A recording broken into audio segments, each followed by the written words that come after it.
Continuamos. Como habíamos mencionado, este proceso analítico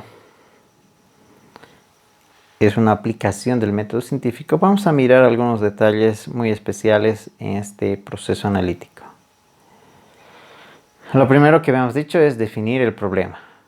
Se plantea el tipo de análisis requerido y la escala de trabajo, ¿no? Entonces ahí va a ser importante definir si vamos a determinar la concentración tal vez de una cierta porción, de varias porciones. Por eso se dice que la escala de trabajo también es fundamental, ¿no? Y el tipo de análisis va a ser también algo el cual nos va a llevar a resultados también, como hemos mencionado hace un momento, que sumen o más bien que realmente podamos descartarlo, ¿no? Entonces aquí tenemos un ejemplo, ¿no? Se pretende ver el contenido de ácido acetilsalicílico en un producto farmacéutico con un valor que nos ha dado el fabricante, ¿no? Entonces nos dice, tiene tanto de concentración de ácido y habrá que ver si es verdad o no, ¿no? Entonces, para seleccionar el método de análisis hay algunas consideraciones importantes que debemos realizar, ¿no? La primera es, habrá que ver hasta dónde podemos llegar en exactitud, ¿no? ¿Cuál es el requerimiento? También habrá que ver la disponibilidad de tiempo y dinero. No vamos a elegir una técnica que nos va a tomar quizás, solo por inventarme, una digestión de 6 meses y pues después de eso recién tendremos que utilizar un equipo que vale más de 5 millones de dólares y este equipo ni siquiera está disponible a nivel local o a nivel Latinoamérica. Tendremos que mandar estas muestras hasta Europa, etcétera, ¿no? Entonces, o sea, tenemos que pensar de forma que sea práctica, ¿no? Obviamente habrá que mirar el número de muestras a analizar. No vamos a estar felices solo con hacer una determinación y decir, ahí está el valor, lo cerramos, señores, esta mi piedra tiene 95% de oro, vayamos a abrir nuestra cuentita en el banco y todo lo que vendamos de estas piedras de oro vamos a estar millonarios, ¿verdad? No podemos lanzarnos al éxito, necesitamos determinar el número de muestras al menos para poder analizar. Habrá que tener idea de una concentración esperada del analito en la muestra. Y era lo que les mencionaba hace un momento, ¿no? Con el ejemplo de esta pepita de oro, ¿no? Si vemos apenas unos puntos brillantes, obviamente no vamos a poder esperar una concentración elevada, ¿no? Desde el punto de vista lógico, no podemos lanzarnos a decir que tenemos el valor, ¿no? Un valor alto. Y habrá que mirar la complejidad de la muestra, ¿no? Bajo análisis. Hay ciertas muestras que para determinar la concentración de un analito en sí, a veces no es el proceso tan sencillo. Habrá que ver cómo separar, digamos, desde esta matriz que habíamos hablado, ¿no? De los otros componentes, alguna técnica para poder directamente evaluar el analito que nos interesa, ¿no? Entonces, esa es una etapa crucial para el éxito de los resultados finales, ¿no? Podemos determinar quizás por volumetría, como se trata de un ácido en nuestro ejemplo, entonces habrá que mirar en una titulación ácido-base, ¿verdad? Y habrá que buscar, obviamente, en la bibliografía procedimientos apropiados, ¿no? Y eso me refiero a que probablemente la muestra en la cual nos enfrentemos, alguien ya hizo un estudio, un proceso analítico sobre esa muestra. Entonces, nos va a servir de guía para poder utilizar de referencia y movernos en el tema de cómo fue la técnica, ¿no? No nos vamos a lanzar al éxito y usar cualquier técnica sin conocer muy bien si alguien ya lo reportó en bibliografía. Ahora, si no existe en bibliografía y es por primera vez y estamos utilizando los criterios de lo que es la química, ¿no? Si tenemos un ácido, obviamente una valoración podría servir, o viceversa, si tenemos una base, etcétera. O quizás si vemos que precipita, o que es soluble o insoluble, podríamos mirar alguna de esas técnicas. Entonces, Y si no hay reporte en la bibliografía, podemos lanzarnos a hacer un nuevo procedimiento, ¿no? Entonces llega a ser un reto también para nosotros.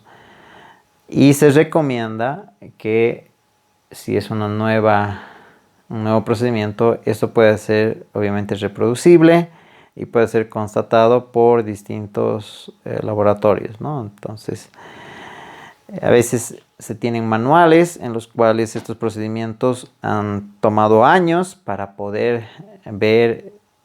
A veces hay variaciones entre muestra y muestra y incluso el tema de la concentración puede variar según el reporte de uno o de otro. Entonces toma tiempo alguna técnica. Pero si vamos a desarrollar una técnica y es comparable con otra, entonces bienvenidos, ¿no? Mientras respetemos y cuidemos todos los detalles de aplicar nuestros conocimientos, ¿no? Correctamente. Por ejemplo, está la toma de muestra, que decíamos que esta muestra debe, obviamente, representar a todo el material a analizar, o mejor dicho, al material a analizar, y debe ser homogénea, ¿no? Que debe ser igual en todas sus partes. ¿Para qué nos preocupamos tanto con respecto a eso? Y es que el objetivo es reducir el error en los resultados, ¿no? Si la muestra sería bastante heterogénea, habrá que cuidar aquello, ¿no? Y si no es representativa, pues mucho menos va a ser un valor que podamos reportarlo, ¿no? Es algo así como que si salimos a la calle y nos piden una foto representativa de un boliviano, no vamos a agarrar y vamos a elegir justo al choco de ojos azules, alto, que viene de Europa, ¿verdad? O sea, él es un turista, ¿no? Aunque obvio puede haber también dentro de nuestra cultura, pero no es algo, entre comillas, típico, ¿no? No nos, entre comillas, la raza latina, como nos lo llaman así, la cultura europea y la cultura norteamericana, no está identificado con ese perfil, ¿verdad? Entonces, sin desmerecer nuestro perfil, ¿no? Entonces, es interesante, ¿no? Que nosotros podamos elegir algo representativo de la muestra, ¿no? Si tenemos ahí ese frasco como está al lado izquierdo de nuestra diapositiva, podamos elegir una pastilla o una cápsula, mejor dicho, que sea representativa, ¿no? Entonces, obviamente, si hay alguna que tiene menor tamaño, por ejemplo, del total, entonces a esa no la vamos a elegir, ¿no? O que esta cápsula esté dañada o esté rota, por ejemplo. Esa no es representativa, ¿no? No todas están rotas, ¿no? Entonces habrá que cuidar aquello, ¿no? Y como decíamos, el objetivo es reducir el error en estos resultados. ¿Cómo hacemos el tratamiento de la muestra? Y eso va a depender, ¿no? La verdad que en la vida real son muy raros los casos en los cuales directamente se utiliza la muestra sin ningún tratamiento, ¿no? Como mencionábamos, ya sea en esta pieza de mineral que contiene oro o en la sangre que contiene glucosa, se necesita hacer algún tratamiento en especial, ¿no? Y la idea es que con este tratamiento queremos que la muestra en sí ya podamos determinar la concentración del analito de tal forma que esté, entre comillas, lista para ser evaluada, ¿no? Y para ello podamos aplicar la técnica analítica seleccionada, ¿no? Necesitamos eliminar las interferencias matriciales, ¿no? Cuando digo en el tema de matricial son los otros componentes, ¿no? No olvidemos que ya hemos definido algunos términos y vamos a empezar a utilizarlos. Si tenemos dudas, podemos regresar al anterior video y ver, ¿no?, estos términos que son importantes de aquí en adelante. Algunas consideraciones importantes durante la etapa de preparación de la muestra, y es que no podemos perder, ¿no?, analito cuando preparemos, o tampoco contaminarlo, ¿no? Entonces, de ahí que los laboratorios deben cuidar estos detalles, ¿no? También se debe transformar el analito en la mejor forma química, ¿no?, para el método analítico seleccionado.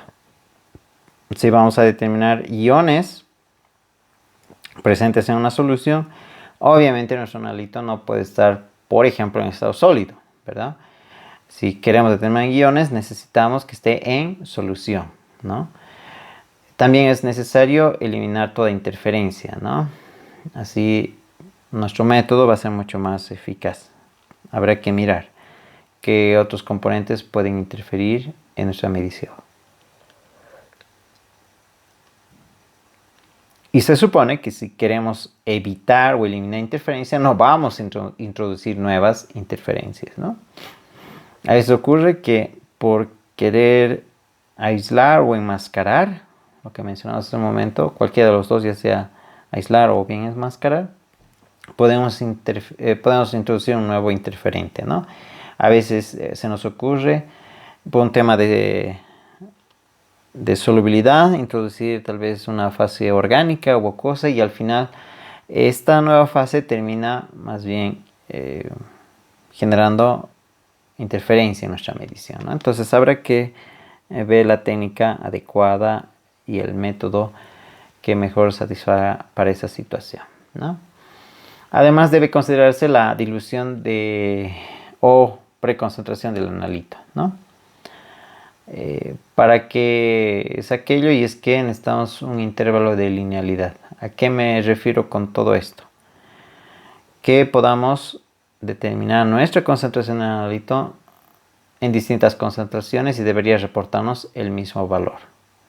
Si nosotros diluimos una muestra y hacemos la titulación y volvemos a diluir antes de la titulación, obviamente debería reportar un valor muy similar, ¿verdad? Obviamente con el factor de corrección de haber hecho esa dilución. Entonces no podemos simplemente estar felices con el valor que hallemos bajo una cierta condición, ¿no? Si vamos a hacer la dilución, podemos encontrar un valor referencial para aquello, y ese debería ser un valor correspondiente cuando hagamos la dilución y hagamos la titulación respectiva, ¿no? A ver, la mayoría de las técnicas analíticas, en líneas generales, la muestra siempre se los pone en solución o en estado líquido, ¿no? Entonces, si la muestra es sólida, obviamente habrá que hacer una molienda, ¿no? Lo clásico, un morterito, un pilón y hacer nuestra molienda. Y obviamente esta molienda nos va a servir para probablemente lo que se denomina, ¿no?, hacer un tratamiento como una digestión o una solubilización, dependiendo, ¿no?, para hacer el análisis respectivo. Puede ser también, si la muestra es líquida, la idea obviamente va a ser la evaporación del solvente, ¿no? Una puede ser la evaporación clásica, o bien puede ser la liofilización, ¿no? Entonces la idea es remover el solvente y dejar al soluto en estado sólido, y obviamente tal vez probablemente hacer un proceso de separación y otra vez colocarlo en estado líquido para tener los iones, por ejemplo, ¿no? Como les decíamos, todo va a depender de la técnica analítica, pero en líneas generales que siempre es en estado líquido. Hay también algunas técnicas en estado gaseoso, pero lo clásico es encontrar en estado líquido. Si el analito es un gas disuelto en líquido, obviamente tendremos que tener un recipiente doblemente sellado para evitar que este gas se separe, ¿no? Tanto se habla en estos tiempos del dióxido de cloro. Entonces si revisan la técnica para la preparación, pues debe ser un sistema hermético, debe ser sellado, y la idea es no perder este gas, ¿no?, para que esté en solución. Entonces es bajo ese principio, ¿no?, de no perder muestra, no perder lo que nos interesa. En este caso el analito, que hubiera sido nuestro dióxido de cloro. Una vez que tenemos nuestra muestra en solución, elegimos obviamente el método, obtenemos la muestra, preparamos la muestra y habrá que evaluar, ¿no?, si se encuentra el analito disuelto. Si es que sí, entonces habrá que preguntar si es medible la propiedad analítica. Entonces, si es que fuera así, entonces seguimos adelante. Si no fuera, ahí sí tendríamos que ver alguna técnica para hacer la extracción del analito a una fase líquida, ¿no? Aquí tenemos un ejemplo ahí abajo. Cuando se tiene tal vez alguna muestra presente y se requiere hacer de un proceso primero de solubilización, tenemos la suspensión, una centrifugación y finalmente una decantación, ¿no? Entonces, fíjense que lo que estaba presente como sólido se lo ha separado y el líquido ha sido el que nos interesa para hacer el análisis. Dependerá, como hemos dicho, de qué analito vamos a investigar y el tipo de muestra con el cual vamos a poder hacer esta secuencia de tratamientos.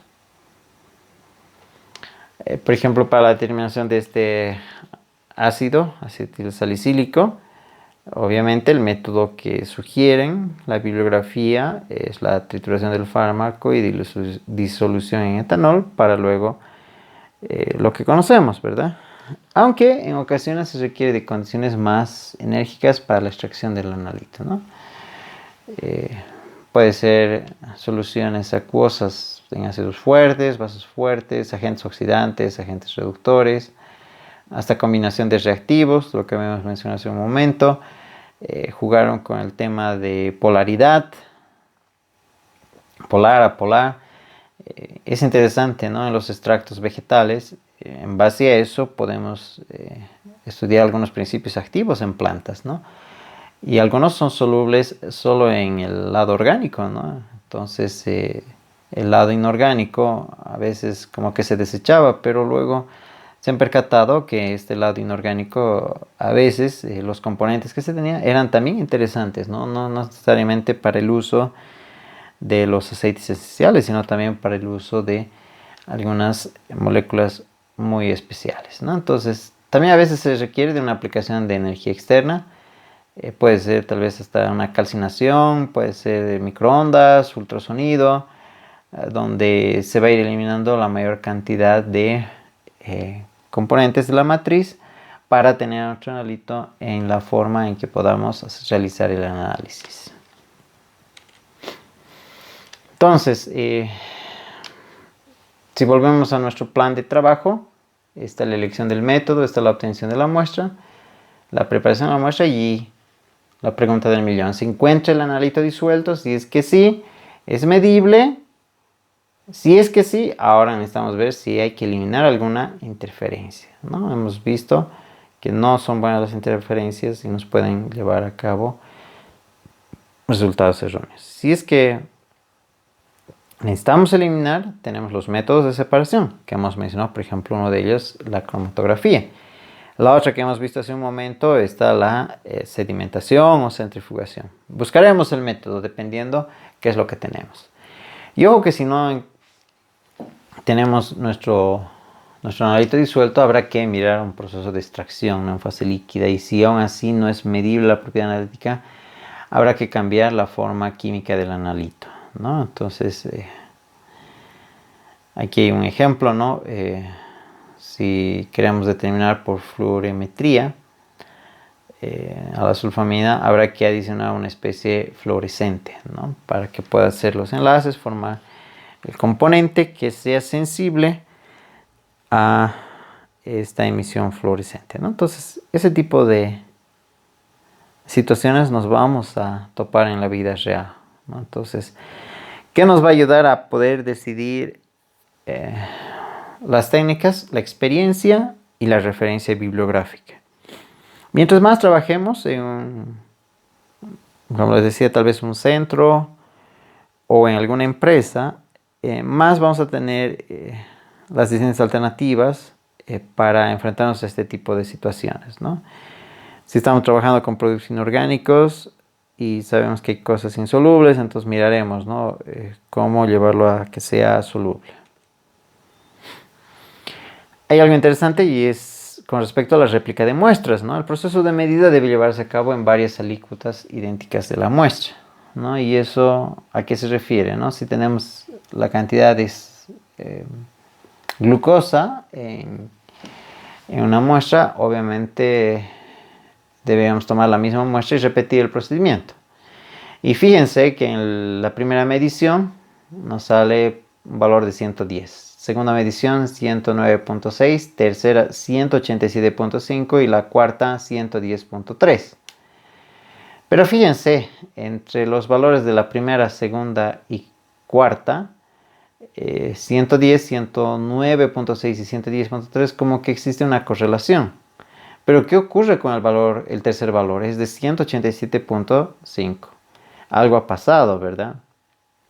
Este está muy cerca a básicamente 190 o casi 200 y va a ser casi el doble del valor que se ha determinado mediante las otras mediciones, ¿no? Entonces, en función de aquello, vamos a aprender cómo descartar cuando los valores tal vez estén muy cercanos a 110. Por ejemplo, me invento 115. ¿Deberíamos considerar? ¿No deberíamos considerar? ¿Cuál va a ser nuestro criterio para considerarlo?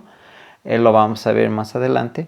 Pero de entrada, pensar en comparar 110 a 187, definitivamente no es algo que podamos tomar como valor. Entonces, ¿por qué hacemos esto de replicar cada vez las muestras? El objetivo es establecer la variabilidad del análisis y evitar un error grave. Error grave, obviamente, va a ser un valor bastante grande. Entonces, al final vamos a definir nuestra concentración, por ejemplo, más o menos una desviación estándar, ¿no? La incertidumbre es tan importante como la medida misma. Entonces, ¿cuánto de error tenemos con respecto al valor, ¿no?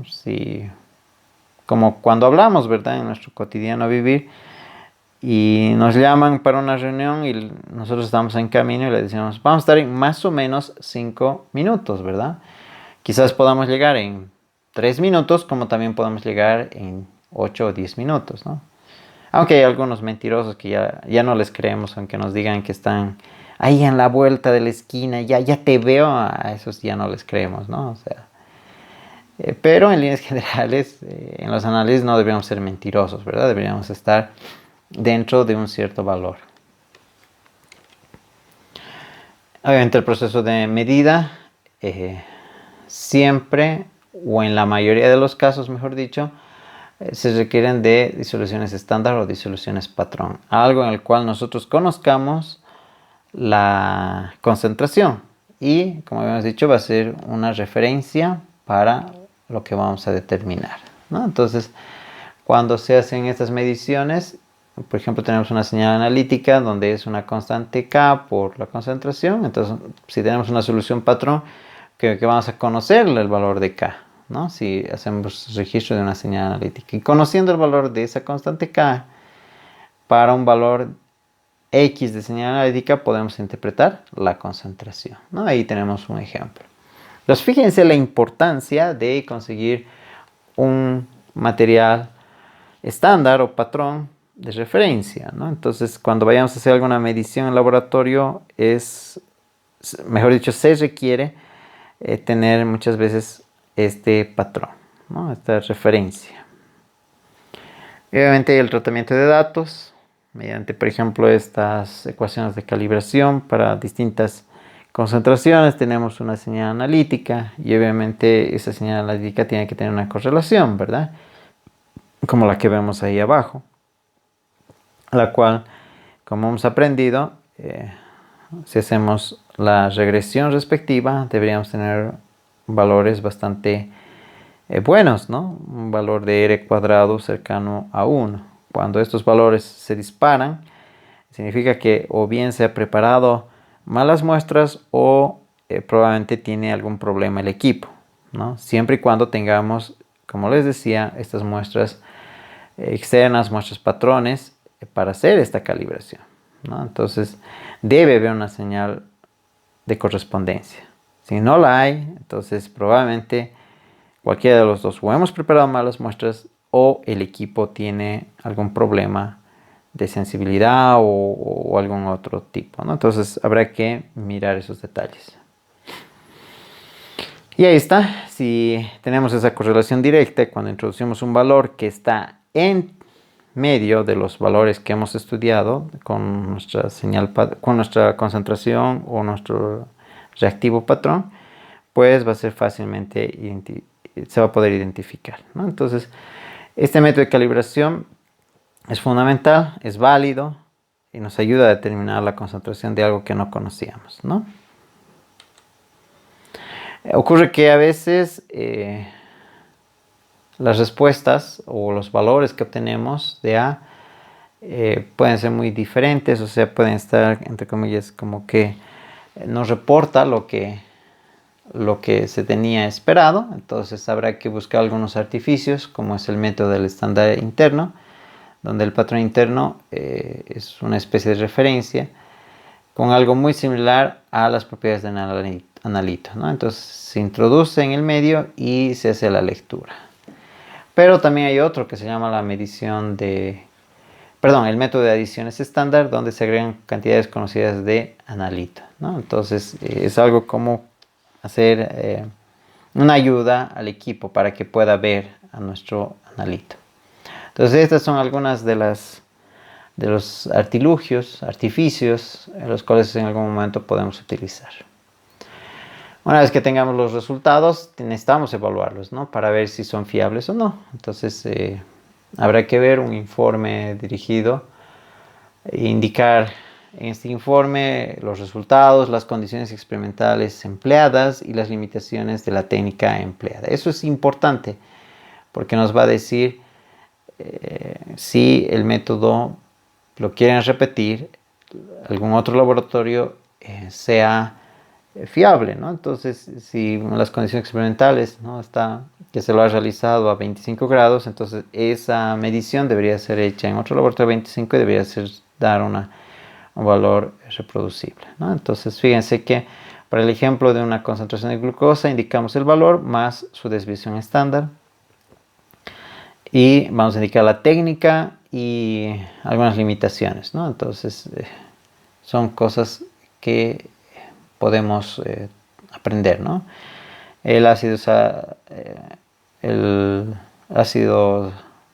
salicílico en orina, por ejemplo, a veces podemos hacer el análisis y fíjense que si aparece ND, que no fue detectado, ahí está la técnica y el límite de detección, por ejemplo, fue de 50 partes por trillón, ¿no? Entonces es importante definir ese tipo de valores cuando vayamos a hacer el reporte, ¿no? Incluso cuando recibimos un reporte necesitamos ver si estos datos son correspondientes, ¿no?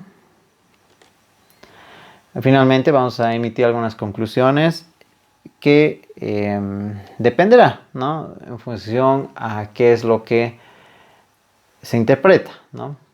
En el caso médico hay ciertos valores en los cuales se nos dicen, ¿no?, como límite.